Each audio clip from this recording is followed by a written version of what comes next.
Hello, hello, and hello. I am Regina Weston, and I bring the heat. I would like to present to you Renaissance women, trailblazers, leaving behind a path for others to follow. So sit back and relax your feet and learn from these young ladies because they are doing great things in the community. They're changing lives one at a time. I would like to present to you Dymon Blango.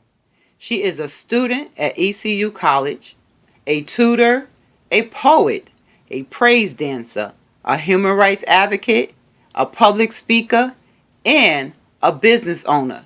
This is her story. Welcome to Says the Brown Girl. My name is Dymon, and I'm a brown girl with a voice who doesn't mind being heard. So listen up, I've got a word, and it might be just for you.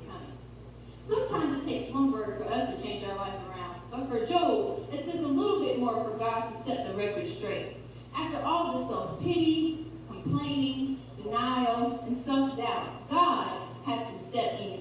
In Job chapter 40, God commanded Job to gird up his loins like a man. In other words, get yourself together.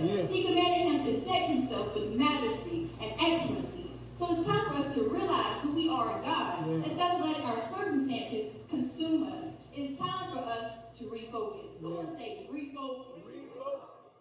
Do you consider yourself to be creative? I do consider myself to be creative.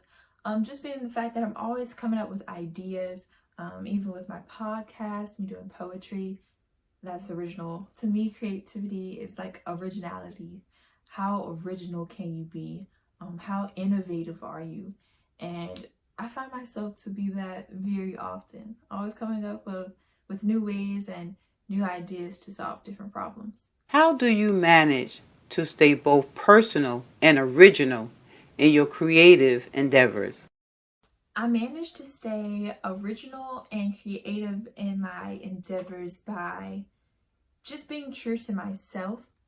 In my poetry, I reflect creativity just by the words that I speak, the way that I put metaphors into things, but also on a personal level, I always come back to just my spirituality, and I think that's what makes it personal for me. In everything that I do, I always go back to my spirituality, and that's what makes that personal connection for me. Also, just putting whatever I feel onto the paper, because that's what art is. It's about expressing yourself.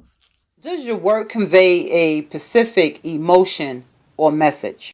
My work conveys positivity, it conveys encouragement, just all around great vibes. I don't encourage anyone to do anything they're not comfortable with. Well, sometimes if it means growth, because growth hurts.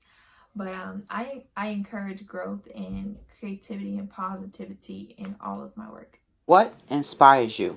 My inspiration comes from my mother and my grandmother, who are both brilliant women, independent women who just strive to do so much.